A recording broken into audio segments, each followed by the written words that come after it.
Samburu, norte de Kenia, julio de 2021. El aire seco huele a polvo y acacia caliente. Sobre la tierra rojiza se alargan las sombras. Los escarabajos se mueven entre la hierba y en algún punto detrás del bosquecillo de acacias grita un cálao. En esa hierba, hundido hasta la rodilla en ocre quemado, hay un hombre con camisa clara. Lleva en las manos un altavoz portátil del tamaño de un libro. Delante de él, una elefanta, 19 años. El nombre que los investigadores le asignaron es Amina. Entre el hombre y el animal, 40 metros y una pequeña vaguada. El hombre pulsa el botón. Del altavoz brota una grabación. No un bramido, no una señal de alarma, no una llamada de manada. Un sonido muy corto, muy tenue, que Amina no oye desde hace 3 meses. La elefanta se queda inmóvil. El aire parece espesarse. Las orejas, que hasta ese instante abanicaban distraídamente los hombros, se vuelven hacia adelante. La trompa se eleva, un paso, otro y un tercero. Michael Pardo, biólogo entonces vinculado a la Universidad de Cornell, baja el altavoz. En su libreta acaba de aparecer una línea que, 2 años más tarde, formará parte de un artículo publicado en la revista Nature Ecology and Evolution.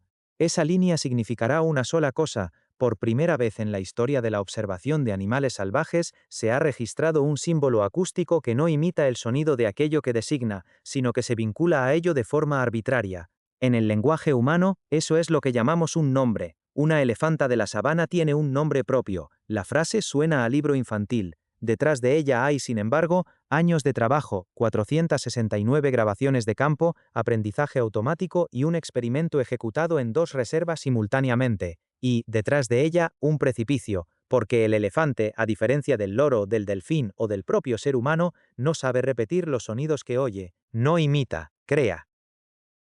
Y con eso desbarata el esquema ordenado con el que la ciencia llevaba décadas explicando el lenguaje. Conviene detenerse un instante a pensar en lo que acabamos de ver. Una criatura de 5 toneladas, con un cerebro de aproximadamente 5 kilogramos, al que no sabemos asomarnos por dentro. Y esa criatura llama a otra criatura igual a ella. No la avisa, no le señaliza, la llama por su nombre. De esto va a tratar este vídeo. Va a tratar del elefante, más exactamente del elefante africano de sabana, al que los zoólogos describen con el nombre latino Loxodonta africana.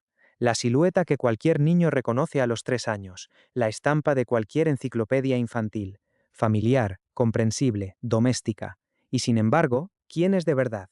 ¿Qué sabemos de él además de que es grande y gris, que tiene trompa, que vive en África, que lo matan por los colmillos, que tiene buena memoria, una expresión que se ha convertido en lugar común sin dejar en nuestra cabeza ningún contenido real? Cada una de esas afirmaciones es cierta. Cada una de ellas es como una cortina delgada detrás de la cual hay algo que aún no hemos terminado de ver.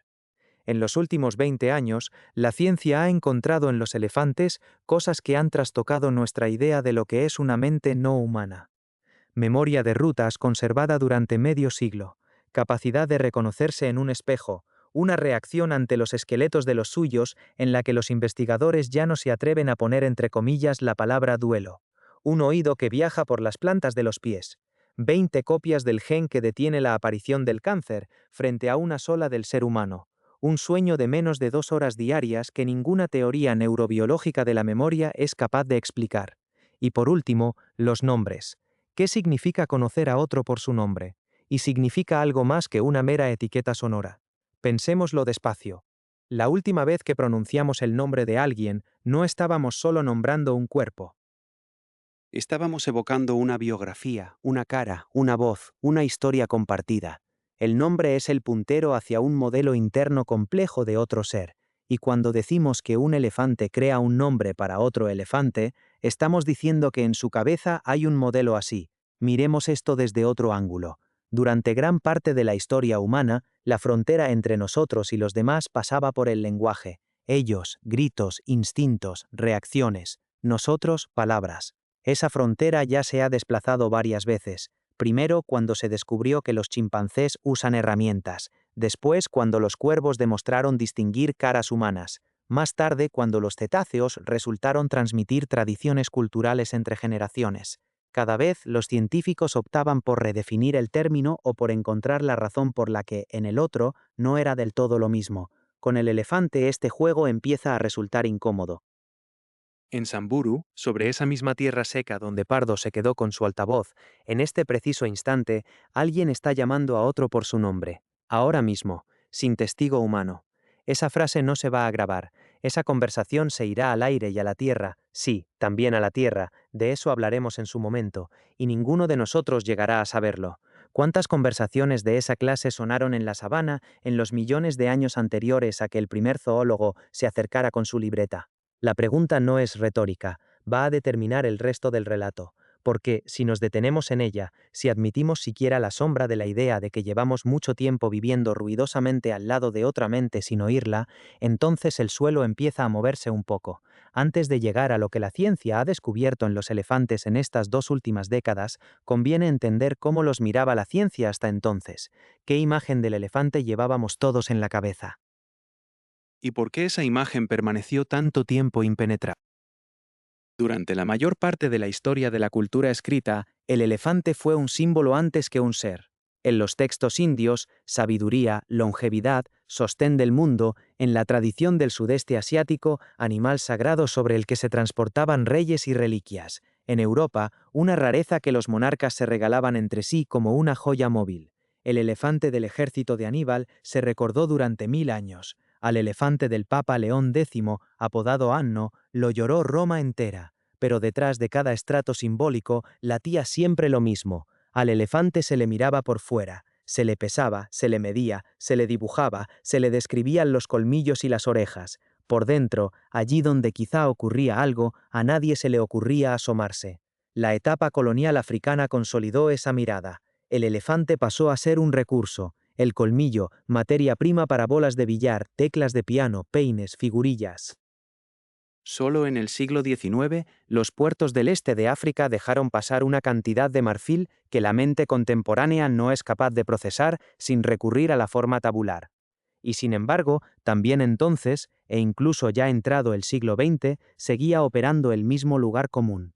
El elefante es un animal muy grande y muy fuerte, principalmente herbívoro, que vive en grupos. Cuando en los años 60 y 70 los primeros etólogos empezaron a observar de forma sistemática las manadas, lo que les interesaba eran cosas comprensibles: el tamaño del territorio, la composición del grupo, el comportamiento reproductor, la proporción de machos y hembras, las migraciones estacionales. ¿Qué pasaba dentro de la cabeza de cada elefante por separado? Simplemente no formaba parte del programa. El tamaño tapaba la mirada. El elefante era demasiado evidente, demasiado familiar, demasiado estudiado desde hacía demasiado tiempo para ser un enigma. El catálogo decía: aquí está la trompa, aquí los colmillos, aquí la estructura social, aquí la dieta. ¿Qué más se necesita? Y en este cuadro pulcro, en 1972, entró una persona que inicialmente traía otra encomienda. Esa persona se llamaba Cynthia Moss, zoóloga estadounidense, relativamente joven, sin un nombre sonoro a sus espaldas. Llegó al Parque Nacional Amboseli, en el sur de Kenia, para colaborar en un proyecto breve de recuento de elefantes. La estancia debía ser corta, se quedó más de 50 años.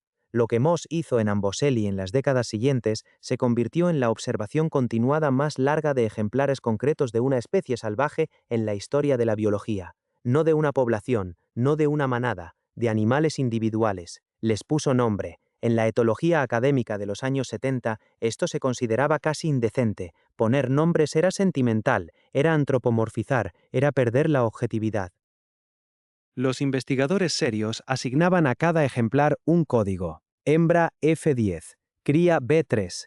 Así estaba bien. Moss llamó a los elefantes Echo, Teresia, Grace, Abigail.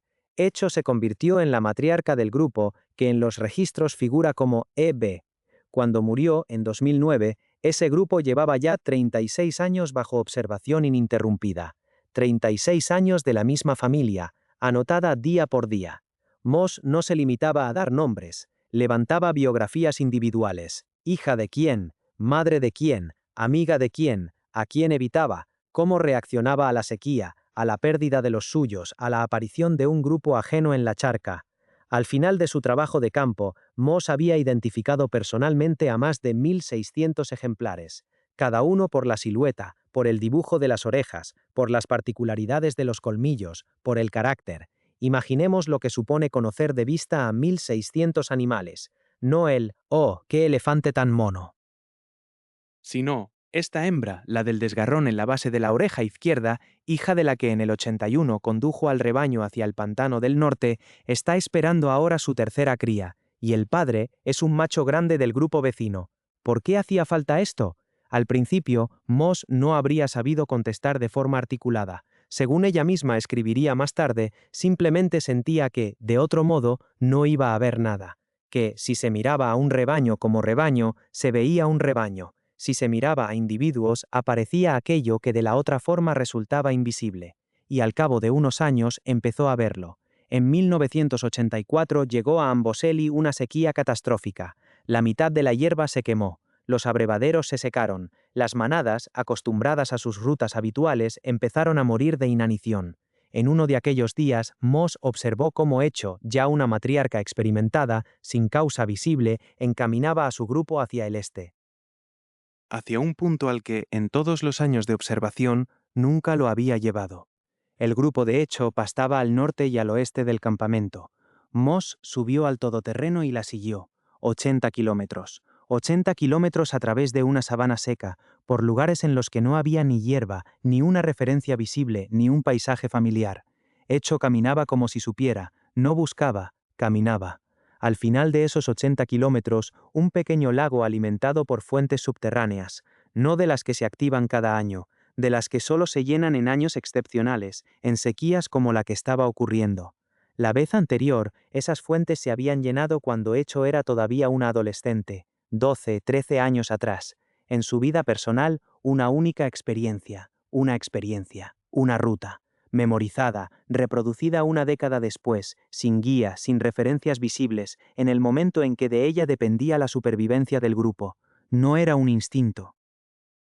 El instinto funciona igual en toda la población. No era una costumbre adquirida. La costumbre no se forma con una sola exposición. Era otra cosa. Algo para lo que el vocabulario de la etología de los años 70 no tenía una palabra cómoda. Moss empezó a escribir. Escribía que veía lo que no debía ver, que, según sus observaciones, en los elefantes se formaba un conocimiento de grupo cuyo soporte era la hembra más vieja y experimentada, y que, si esa hembra desaparecía, el conocimiento desaparecía con ella. Sus apuntes provocaban sonrisas, no estruendosas, pero constantes. Antropomorfismo, decían los colegas. Romanticismo, ahora nos contarás también que los elefantes escriben poesía. ¿Qué siente un investigador que ve un fenómeno pero no dispone del lenguaje en el que ese fenómeno sería reconocido como real, y que entiende que va a necesitar años, décadas, para que ese fenómeno entre en el manual? Este será otro de los hilos transversales de nuestro relato. La persona solitaria al borde del consenso. En los capítulos siguientes nos cruzaremos con varios más, pero antes de llegar al punto en que la ciencia empezó a creerle a Moss, detengámonos un momento y miremos al elefante desde otro lado, desde el lado evolutivo. Esa criatura a la que hoy llamamos elefante de sabana apareció relativamente poco tiempo atrás, hace unos 5 o 7 millones de años, pero su linaje, el orden de los proboscidios, se prolonga hacia atrás 40 millones de años. 40 millones de años es muchísimo tiempo, es 200 veces más de lo que lleva existiendo nuestra propia especie, y eso significa que la evolución llevaba trabajando en este cuerpo y en este cerebro mucho rato. La trompa, esa marca de fábrica que asociamos al elefante, no apareció de golpe. Los proboscidios antiguos, animales del tamaño de un jabalí actual, no tenían nada parecido. Tenían un labio superior alargado y una nariz móvil. A medida que el linaje se fue seleccionando hacia los grandes herbívoros, el cuerpo creció, la cabeza se hizo más maciza y se planteó un problema puramente ingenieril. ¿Cómo va a llegar al suelo un animal con semejante cráneo y semejante cuello? Inclinar la cabeza hacia abajo, imposible. Las vértebras cervicales no lo permiten. Arrodillarse cada vez que se quiere beber, tampoco. Para 5 toneladas el gasto energético es prohibitivo. Y la evolución, en unos cuantos millones de años, hizo algo extraño. Fundió la nariz y el labio superior en un único hidrostato muscular alargado, es decir, un tubo de tejido muscular sin un solo hueso, en el que más de 40.000 haces musculares trabajan como un manipulador articulado en muchos ejes. Ese manipulador es capaz de levantar un tronco, y sin mirar de arrancar del suelo una sola brizna de hierba. La evolución no construyó al elefante como un efecto especial, resolvía problemas. La gestación larguísima, 22 meses, más que la de cualquier otro animal terrestre, es necesaria para que el cerebro madure dentro del útero lo bastante como para coordinarse desde las primeras horas. Las 20 copias del gen que detiene la aparición del cáncer, de ese gen hablaremos en detalle, son necesarias porque, en un animal de 5 toneladas, las células son cientos de veces más numerosas que en el ser humano, y sin una protección multiplicada contra las mutaciones, cualquiera de ellas se convertiría en un tumor. Cada parte de este cuerpo resolvía su problema, y como se acabaría descubriendo, el cerebro también. Para el año 2001, Cynthia Moss llevaba trabajando en Amboseli casi 3 décadas. Sus registros habían dejado de ser una curiosidad. Decenas de publicaciones, centenares de biografías, un programa de formación. Pero la observación principal, aquella de la matriarca como depósito de saber, seguía siendo más bien una conclusión intuitiva que un hecho científico riguroso. Para convertirse en hecho, necesitaba un experimento. Ese experimento lo puso en marcha otra mujer, la bióloga británica Karen McComb, profesora de la Universidad de Sussex. McComb estudiaba la comunicación acústica de los mamíferos sociales, leones, ciervos, elefantes. Su rasgo distintivo como investigadora era sencillo. No tenía miedo a meter en la sabana equipo de audio caro y a realizar experimentos controlados en condiciones que no estaban hechas para experimentos controlados.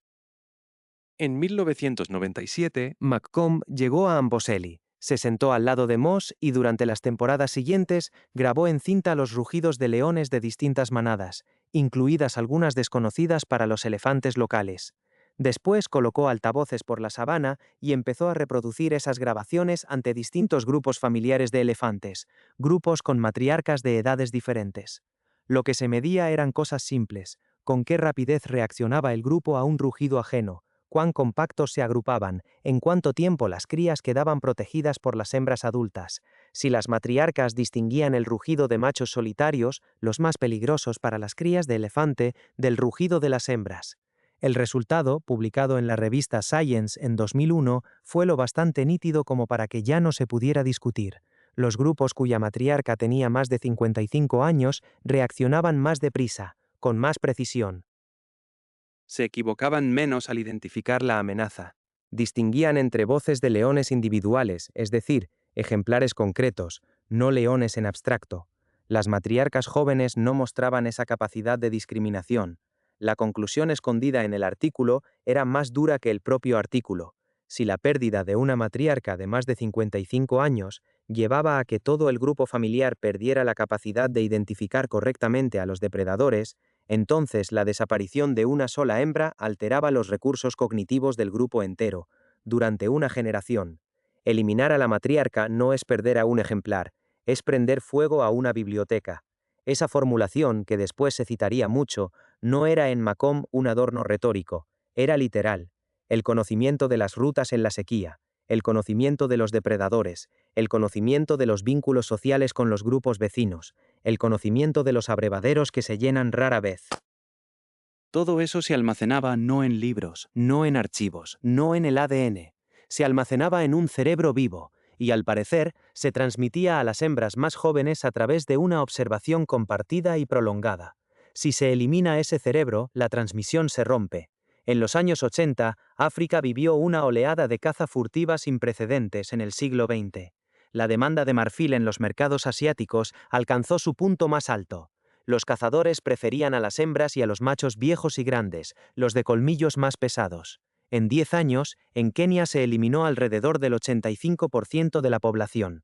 Pongamos las dos cifras juntas, el 85% de la población eliminada y una preferencia explícita por las hembras de más edad. Sale un cuadro que los etólogos tardaron en atreverse a describir. No era una simple pérdida de ejemplares, era un borrado metódico del conocimiento colectivo de los elefantes africanos. Bibliotecas enteras salían del continente, convertidas en columnas blancas y lisas rumbo a los mercados asiáticos. Detengámonos en esto. Si una agresión deliberada contra la civilización humana consistiera en eliminar únicamente a las personas mayores de 60 años, ¿qué quedaría de las lenguas, de los oficios, de las historias orales? La analogía no es perfecta. Nosotros tenemos libros, ellos no. Y si ellos también tenían su propio sistema de transmisión de experiencia y llevamos décadas destruyéndolo sin saber siquiera que existía, Esa pregunta dibujó el arco que llevaría hasta una decisión política, pero a eso volveremos. Sigamos ahora con el experimento de McComb y con lo que abrió. El hallazgo fue uno, pero arrastraba consigo una cadena larga. Si los elefantes tenían una biblioteca, esa biblioteca debía tener un alfabeto. ¿Cuál? A comienzos de los años 2000, en la etología de los elefantes empezaban a acumularse resultados extraños. En distintos campamentos, en Amboseli, en Samburu, en Etosa, en Kenia y en Namibia, diversas personas tomaban notas que, publicadas en bruto, habrían sonado a ciencia ficción. Una de esas personas era la bióloga de Stanford, Caitlin O'Connell Rodwell. Llegó a la zoología desde un giro insólito. Se había formado en física de la acústica y le interesaba la propagación de las vibraciones en medios no homogéneos. En la sabana de Namibia, a finales de los 90, empezó a notar que los elefantes, dispersos a grandes distancias entre sí, se sincronizaban. Uno levantaba la cabeza y un minuto después otro, a 2 kilómetros, hacía exactamente lo mismo, y ese otro no podía verlo. Entre ambos, una vegetación arbustiva que no transmitía señales aéreas a esa distancia. O'Connell Rodwell se puso a experimentar. Enterraba placas metálicas en el suelo y reproducía a través de ellas grabaciones de las llamadas vocales de los elefantes.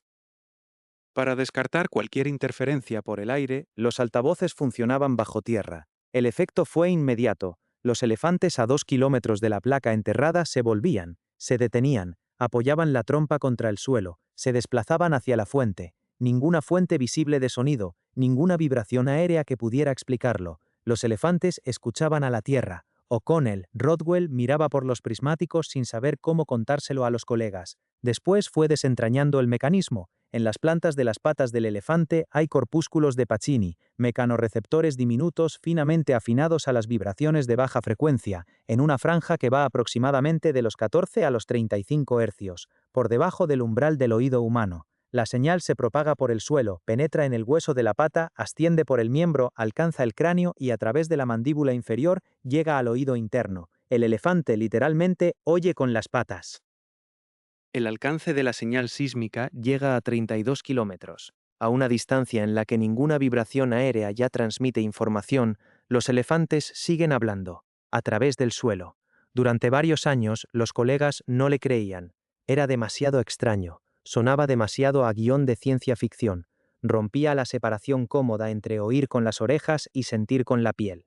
O'Connell Rodwell publicó un artículo, luego otro, y después un libro de divulgación, The Elephant's Secret Sense, antes de que sus resultados entraran en los manuales de biología. Es, por cierto, una historia típica de descubrimiento. Primero, imposible. Después, evidente. Entre los dos estados, años de soledad de una persona que ve algo que los demás aún no ven.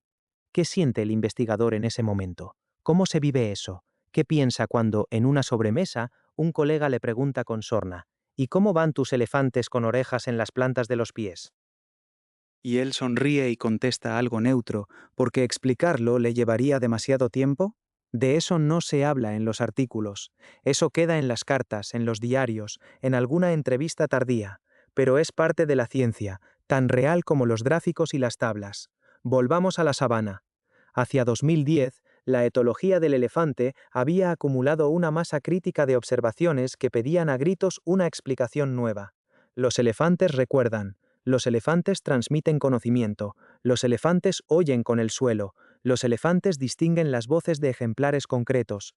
Quedaba una pregunta, la que, si se piensa en serio, lleva a las consecuencias más incómodas. Si distinguen unos de otros por la voz y la distinguen, ¿cómo dirigen sus mensajes? ¿Gritan al aire confiando en que el destinatario oiga o encuentran la manera de llamar precisamente a quien quieren llamar? En otras palabras, ¿disponen de algún medio para hacerlo? La respuesta no fue una. Fueron tres, y llegaron desde tres direcciones distintas al mismo tiempo, como si todo el frente de la investigación sobre el elefante se hubiera desplazado hacia adelante en una sola década. La primera dirección, aquella con la que empezamos, los nombres.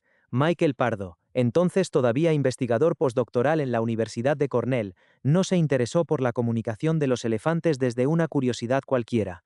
Trabajaba sobre una hipótesis concreta. Sabía que los delfines tienen las llamadas firmas vocales, silbidos cortos con los que cada ejemplar señala su propia presencia. Cada delfín del grupo aprende con el tiempo su firma y la de los compañeros. El mecanismo está descrito desde hace décadas. Pero entre los delfines y los elefantes hay una diferencia fundamental. El delfín imita, oye el silbido de la madre y lo reproduce, elaborando con el tiempo una variante propia. Su firma deriva del entorno sonoro en el que crece. El elefante no imita sonidos en absoluto. Produce lo que produce sin aprenderlo por copia. Esto se sabe desde hace mucho. Se ha intentado enseñarles a imitar voces humanas o de otros animales sin resultado. El repertorio vocal del elefante es innato. Y entonces la pregunta, si el elefante no imita, ¿puede tener un nombre? Si lo tiene, ese nombre tiene que ser arbitrario, es decir, no debe guardar relación con las características acústicas de aquel a quien designa. No cada uno se llama como se llama a sí mismo, sino cada uno se llama como se ha acordado. Es un mecanismo radicalmente distinto. Ya no es una firma vocal, es un símbolo. Pardo armó un equipo y se fue a Kenia. El experimento corría en 2 reservas a la vez, en Amboseli, donde trabajaba la escuela de Moss, y en Samburu, donde operaban otros grupos. Era importante, las muestras experimentales no se solapaban geográficamente, y los elefantes de un parque no podían aprender las etiquetas de los elefantes del otro. Durante varios años se acumularon grabaciones de llamadas vocales entre elefantes concretos. La llamada vocal es un tipo particular de señal que el elefante emite cuando se dirige a otro a media o corta distancia, algo así como un tú, estoy aquí. Se grababa la señal junto al vídeo, quién la dirigía, a quién respondía. Después, aprendizaje automático. El algoritmo debía averiguar si, en los registros dirigidos a una misma hembra, existía un componente acústico estable. No las características de la voz del emisor, sino las características del sonido que se añaden específicamente para este destinatario. Es decir, una etiqueta sonora asociada a un receptor concreto. El algoritmo encontró ese componente. A continuación, la prueba decisiva. Pardo se acercaba con un altavoz a una elefanta determinada y le hacía oír una grabación en la que el componente identificado se dirigía a ella, y por separado, grabaciones dirigidas a otras elefantas. El animal tenía que distinguir lo suyo de lo ajeno. Y lo distinguía. En el conjunto de la muestra, las elefantas reaccionaban con claridad más intensamente a los registros que las nombraban. Orientaban las orejas, se acercaban a la fuente, emitían una llamada de respuesta. Ante los registros dirigidos a otras, la reacción era más débil y, además, cualitativamente distinta. Los resultados los publicó Nature Ecology and Evolution en 2024. ¿Qué significa esto? Significa que un elefante, que no imita sonidos, es capaz de asociar un símbolo acústico arbitrario a un individuo concreto. Significa que en los elefantes existe una denominación simbólica, no una firma vocal imitativa, sino un símbolo. Significa que una de esas cosas que habíamos dado por exclusivamente humanas ha aparecido en una especie que lleva varios millones de años sobre el planeta. Y significa que aquella elefanta de Samburu, que da 3 pasos hacia el altavoz, está respondiendo a su propio nombre. ¿Qué se siente al llegar a este punto del relato? Pensémoslo en serio. La frontera entre nosotros y ellos solemos trazarla por el lenguaje, por la reflexión, por los nombres. La frontera se ha movido un poco, no ha desaparecido, se ha movido. Y es solo una de las 3 direcciones, quedan 2. La segunda dirección, el espejo. En 2006, en el Zoológico del Bronx, en Nueva York, tuvo lugar un experimento que para entonces ya se había hecho muchas veces con seres humanos, con chimpancés y con delfines. La llamada prueba del espejo, comprobar si un animal se reconoce en el reflejo. La prueba la realizaron 2 investigadores, Franz de Waal, uno de los primatólogos más conocidos del mundo, célebre por sus trabajos sobre la empatía en los simios, y Joshua Plotnik, un biólogo más joven, especializado en elefantes. La participante era una elefanta asiática llamada Happy, que había pasado varias décadas en el zoológico del Bronx. Ante Happy colocaron un espejo de 2,5 metros. Sobre la frente del animal pintaron una marca invisible desde fuera, un punto que la elefanta no podía descubrir de ninguna otra manera que mirando su reflejo. Como control, en otra zona se aplicó una segunda marca, esta vez con solución limpia, sin rastro visible. Al principio, Happy estudió el espejo, después, su propio reflejo. Después, levantó la trompa y tocó repetidamente el punto exacto de la frente donde estaba la marca invisible, solo ese punto. La marca de control, la que no había dejado huella, no la tocó. No se explica como un rascado habitual ni como un gesto social hacia un compañero imaginario. Es autorreconocimiento. La tercera especie no primate del mundo en superar la prueba. Antes solo lo habían hecho los delfines y las urracas. ¿Qué experimenta un ser que se mira en el espejo y comprende que ahí dentro está él mismo? En el ser humano, ese momento llega aproximadamente entre los 18 y los 24 meses de vida, y la psicología lo describe como uno de los primeros hitos en la formación de la identidad. ¿Qué vivió Happy con más de 30 años a sus espaldas al darse cuenta por primera vez de que tenía un reflejo? Esa frase no puede escribirse sin matiz. No sabemos qué vivió. No tenemos el instrumento para saberlo. Solo tenemos sus actos, el contacto repetido y dirigido de su trompa sobre su propia frente, a través del intermediario del cristal. A veces, la ausencia de palabras es la respuesta. Happy superó la prueba. No tiene una palabra para decir yo, tiene aquello a lo que esa palabra remite. Y ahora la tercera dirección, la que llevó a los elefantes hasta los laboratorios oncológicos de la humanidad. La paradoja de Peto es una formulación que tiene ya unos 50 años. Suena sencilla. En los animales grandes y longevos, el número de células es cientos y miles de veces mayor que en los pequeños. Un tumor surge de una sola célula con mutaciones acumuladas. Lógicamente, cuantas más células haya y más tiempo viva el organismo, mayor probabilidad de que al menos una se transforme. Conclusión: las ballenas, los elefantes y las tortugas centenarias deberían tener cáncer con más frecuencia que las personas. En la práctica no ocurre. En el elefante, la mortalidad por cáncer es inferior al 5%. En el ser humano, supera el 20%. La paradoja permaneció abierta durante décadas, hasta que, en 2015, un oncólogo pediátrico de la Universidad de Utah, Joshua Abeglen, se acercó a ella desde la medicina. Le interesaban los tumores infantiles, buscaba una clave, y decidió mirar qué sistemas defensivos tienen los animales en los que el cáncer es casi inexistente. Abeglen descifró el fragmento del genoma del elefante africano de sabana que se ocupa de la defensa frente a los tumores, y encontró algo que hasta entonces no figuraba en los manuales. En el ser humano, cada célula trabaja con un solo ejemplar del gen que detiene la aparición del cáncer. Cuando la célula sufre un daño, ese gen pone en marcha la autoeliminación. La célula se destruye antes de tener tiempo de dejar descendencia peligrosa. En el elefante hay 20 ejemplares. En cada célula del elefante montan guardia 20 centinelas. Uno puede fallar, dos pueden fallar, los 20 a la vez no, y por eso una célula dañada en el elefante apenas tiene oportunidad de sobrevivir y multiplicarse. Se elimina con una fiabilidad 20 veces mayor. El artículo de Abeglen salió en la revista JAMA en diciembre de 2015. Unos años después, en el laboratorio israelí Peel Therapeutics, el mismo enfoque dio un paso más. En el genoma del elefante se encontró el llamado gen zombie, un fragmento de ADN que en la mayoría de los mamíferos perdió hace millones de años su función y quedó tirado en el genoma como un resto arqueológico. En los antepasados del elefante, ese gen volvió a activarse de algún modo, y ahora refuerza la eliminación de células con ADN dañado. Hoy, los oncólogos israelíes lo estudian como posible base de un fármaco contra el cáncer humano. Veámoslo. El elefante al que matábamos por los colmillos resultó ser el depositario de soluciones moleculares que pueden salvar millones de vidas humanas. Esa es, probablemente, la mejor definición de la tragedia que se llama "no sabíamos a quién estábamos matando". Y aquí nos toca enfrentarnos juntos a una pregunta difícil. Si un ser guarda en sus células un medicamento, en su memoria un mapa del territorio y en su voz los nombres de los suyos, y si llevamos décadas borrando todo eso a razón de miles cada año, ¿cómo se llama eso en principio?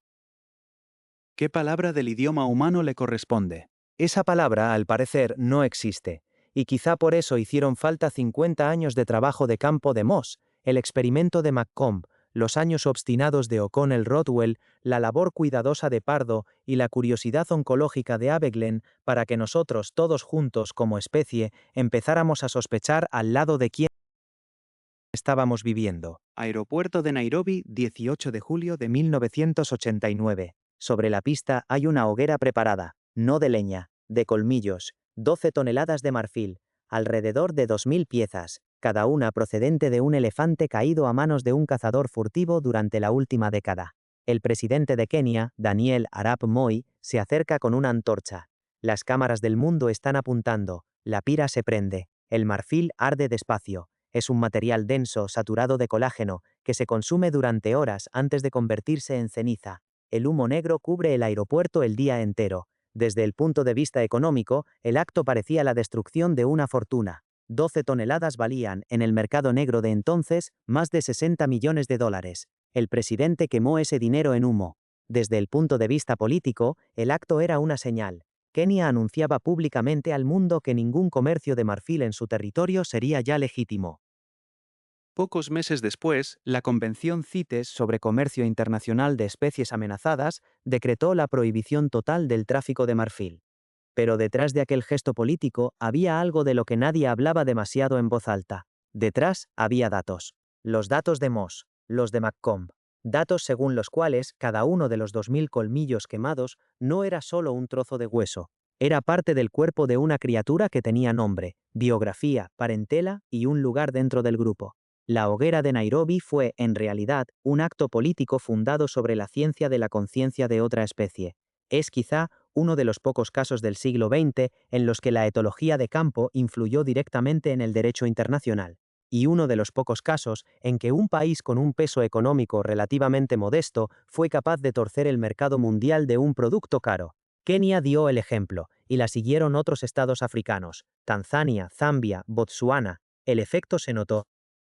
La oleada cazadora de los 80 empezó a remitir.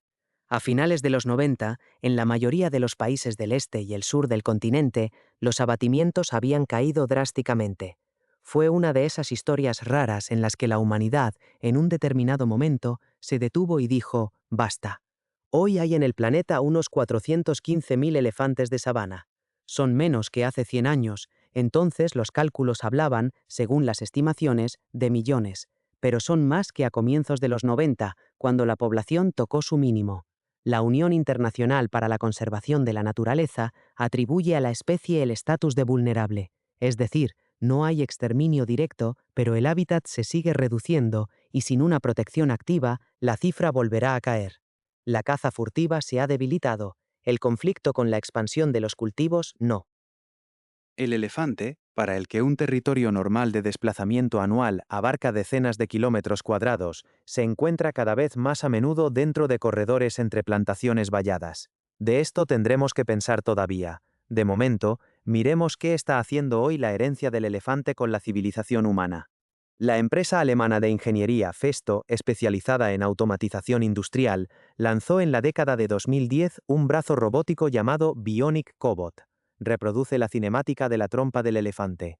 No un solo eje de rotación, como la mayoría de los robots industriales, sino un sistema distribuido de músculos neumáticos a lo largo de toda la longitud, análogo a los 40.000 haces musculares de una trompa real. Este brazo puede trabajar al lado de un operario humano sin lesionarlo. La neumática absorbe los golpes, y es capaz de levantar tanto piezas pesadas como objetos frágiles. La evolución estuvo trabajando en esta solución durante millones de años. A los ingenieros les hizo falta aproximadamente 7 para copiar la idea principal. La empresa israelí de biotecnología Peel Therapeutics, fundada a partir de las investigaciones de Abbeglen, desarrolla un fármaco basado en ese mismo gen zombie. La idea es sencilla y elegante. Si los elefantes tienen una molécula que refuerza la eliminación de células con ADN dañado, ¿puede reproducirse el efecto en células humanas? Los ensayos de laboratorio sobre líneas celulares están en marcha. Para que llegue a los pacientes faltan todavía varios años, pero la dirección funciona. El Departamento de Defensa de los Estados Unidos financió, a comienzos de los años 2000, un proyecto que estudiaba la capacidad sísmica de los elefantes. El objetivo se formulaba como el desarrollo de detectores de túneles e infraestructura subterránea sobre la base de un prototipo biológico. Parte de los resultados no apareció en publicaciones abiertas. La existencia del proyecto la recogió en su momento la prensa, y la figura del elefante como prototipo biomimético para sensores entró en informes abiertos de la NASA. Y un dato más. Según los cálculos del Fondo Mundial para la Naturaleza, un elefante de sabana vivo genera de promedio, a lo largo de su vida, un valor turístico de aproximadamente $1.600.000. Son flujos hacia los parques nacionales, ingresos de guías, hoteles, aerolíneas, restaurantes, artesanos. Miremoslo desde otro ángulo. El elefante financia su propia protección por el mero hecho de existir. Y todo esto, biomimética, medicina, ecoturismo, seguridad, lo recibimos de una especie de la que, hace solo 50 años, no sabíamos que tenía nombres. ¿Qué más sabríamos hoy si aquellos 2000 colmillos no se hubieran quemado en Nairobi en el 89? ¿Y qué seguimos sin saber sobre los elefantes que no se quemaron y que tampoco se llegó a estudiar? A esta pregunta, la ciencia no tiene aún con qué responder. Hay, en cambio, otra pregunta que la ciencia se hace a sí misma con una frecuencia desconcertante, la pregunta de las 2 horas de sueño. En 2017, un grupo de investigadores dirigido por la bióloga Paul Munger publicó en la revista PLOS ONE un resultado que debería haber sacudido en silencio a cualquier neurobiólogo. Fijaron sobre 2 elefantas salvajes en el Parque Nacional de Chobe, en Botsuana, unos sensores especiales, actígrafos, dispositivos que registran el movimiento con gran precisión y que permiten saber cuándo el animal se mueve y cuándo está completamente quieto. Es el primer, y hasta hoy, único método sistemático para medir el sueño en elefantes salvajes sin recurrir a la anestesia. El resultado: en estado natural, el elefante duerme de media 1 hora y 9 décimas al día, menos de 2 horas. Y además, esto es importante, el elefante no duerme poco, no pierde memoria, no se confunde de ruta, no se ve agotado. Durante 2 días seguidos puede no acostarse en ningún momento. Permanece despierto unas 46 horas seguidas y aún así sigue funcionando sin alteraciones visibles. Cualquier modelo de consolidación de la memoria que utilice la neurobiología actual sostiene algo parecido a esto. La memoria se fija durante el sueño. En las fases profundas, el cerebro vuelve a reproducir los episodios del día, los traslada del almacén a corto plazo al almacén a largo plazo. Sin sueño, la memoria se degrada. Es una ley comprobada en seres humanos, en ratas, en moscas, y resulta que este mamífero, con una de las memorias a largo plazo más asombrosas del planeta, duerme menos que cualquier otro mamífero grande, y no muestra señales de alteración. La ciencia no tiene explicación. Es una de esas incógnitas que cuesta describir sin cierto desconcierto. El animal recuerda rutas, caras, voces a lo largo de 60 años. Utiliza nombres, distingue depredadores individuales por la voz a kilómetros de distancia, y duerme casi 8 veces menos que el ser humano sin que su memoria se resienta.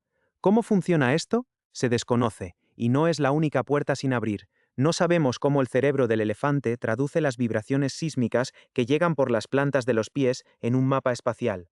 No sabemos cómo aparece y se fija un nombre nuevo entre ellos, sabemos solo que aparece.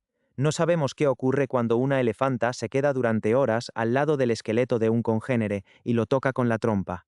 Los investigadores hablan con prudencia de reacción ante los restos, pero en los diarios de campo, que no están pensados para citarse en artículos, aparece cada vez más la palabra duelo.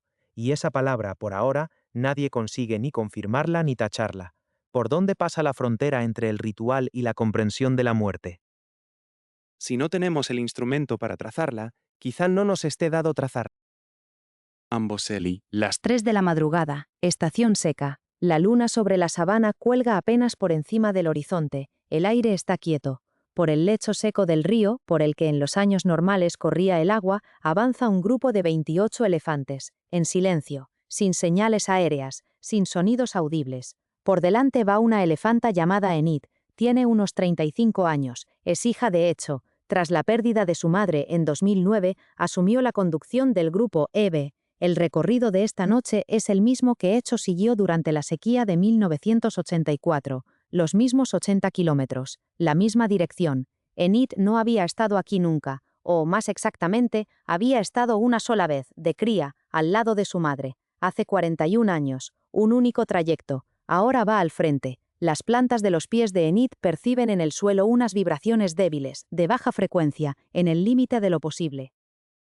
A más de 20 kilómetros de allí se desplaza otro grupo.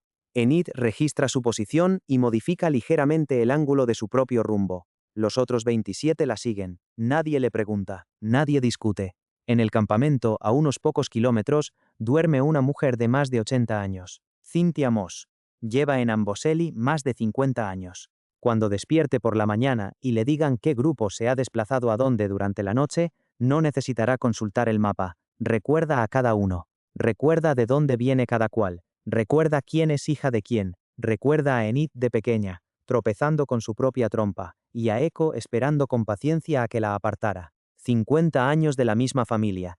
Y aún así, ¿qué significa conocer a otro por su nombre? Quizá todo lo que hemos recorrido en este relato pueda condensarse en esa sola frase. conocer a otro por su nombre es un rasgo de la inteligencia que hasta ahora considerábamos solo nuestra. Cuando aquel biólogo de Samburu pulsó hace 3 años el botón de su altavoz y vio cómo una elefanta se volvía hacia su propio sonido, no descubrió una especie nueva, no encontró un continente nuevo, hizo algo mayor. Demostró que la frontera con la que estamos acostumbrados a separarnos del resto de lo vivo no pasa por donde creíamos. Esta historia no es sobre los elefantes, es la historia de cómo definimos la inteligencia. Cada vez que descubrimos en otra especie algo que considerábamos exclusivamente nuestro, el lenguaje, el autorreconocimiento, la memoria cultural, la comprensión de la muerte, nos colocábamos ante una elección: o cambiar la definición o encontrar la razón por la que en ellos, al fin y al cabo, no era del todo lo mismo. Casi siempre elegíamos la segunda, es más cómodo, preserva nuestra excepcionalidad. Los elefantes no se preocupan por esta discusión, caminan, recuerdan, se nombran unos a otros. Y llevaban haciéndolo millones de años antes de que el primer zoólogo humano se llevara unos prismáticos a los ojos. Recordemos cómo empezamos. Samburu, julio de 2021. Michael Pardo con la camisa clara, de pie en la hierba seca, el altavoz en la mano, la elefanta Amina a 40 metros, 3 pasos. Ahora, al llegar al final, sabemos lo que había detrás de esos 3 pasos. Detrás de ellos estaban los 36 años de observación de Moss, que convirtieron unos elefantes abstractos en 1600 biografías. Estaban los experimentos de McComb, que demostraron que la biblioteca del conocimiento colectivo vive en el cerebro de una sola matriarca. Estaban los años largos y solitarios de O'Connell Rodwell, apoyada en la tierra de Namibia mientras el resto del mundo aún no creía que pudiera oírse con los pies. Estaba la elefanta Happy ante el espejo del zoológico del Bronx, tocando una y otra vez con la trompa una marca invisible en su propia frente. Estaba el oncólogo pediátrico Abeglen asomándose al genoma del elefante en busca de algo que ayudara a niños enfermos y encontrando 20 centinelas moleculares en lugar de 1. Estaban las 12 toneladas de marfil quemadas en la pista de Nairobi y los 2000 nombres que se fueron con ellas en el humo. Detrás de 3 pasos había toda esta historia, y no se abrió una sola pregunta, se abrió una red entera de puertas. ¿Qué ocurre en el cerebro del elefante durante sus 2 cortas horas de sueño y cómo se las arregla ese cerebro para retener recuerdos durante décadas? ¿Cómo se crea exactamente un nombre nuevo, en un reencuentro familiar, en el nacimiento de una cría, tras la pérdida de un ser próximo? ¿Cuántos nombres así existen al mismo tiempo en una sola sabana y qué dibujan juntos? Los elefantes tienen un lenguaje simbólico, ¿tendrán además algo más para lo que la ciencia aún no ha encontrado palabras? A estas preguntas tendrán que responder muchas más generaciones de investigadores. Ya hoy, en Amboseli, trabajan los relevos de Moss. En Colorado, Michael Pardo continúa analizando registros acústicos. En Sussex, Karen McComb dirige un grupo de investigación. En Kenia, Joyce Poole, colega de Moss desde hace décadas, sostiene Elephant Voices Project, una biblioteca sonora abierta de llamadas vocales de elefantes accesible a cualquiera. Cualquiera puede entrar y escuchar cómo hablan los elefantes. Se puede entrar y escuchar. Quizá en esto consista el gesto final que nos queda a todos. No grande, no heroico, solo escuchar. Saber que la silueta que conocemos desde los 3 años tiene nombre, voz, historia. Que cuando decimos elefante, hablamos de una criatura que tal vez tiene su propio equivalente de ese gesto dirigido hacia nosotros. Hacia la madrugada, en Amboseli, el grupo de Enid alcanza el antiguo abrevadero subterráneo. Hay poca agua, llega para todos. Enid es la primera en retirarse para que beban las jóvenes. Esto también lo había anotado Moss en los 70. La matriarca bebe la última. En unas horas saldrá el sol. El grupo seguirá.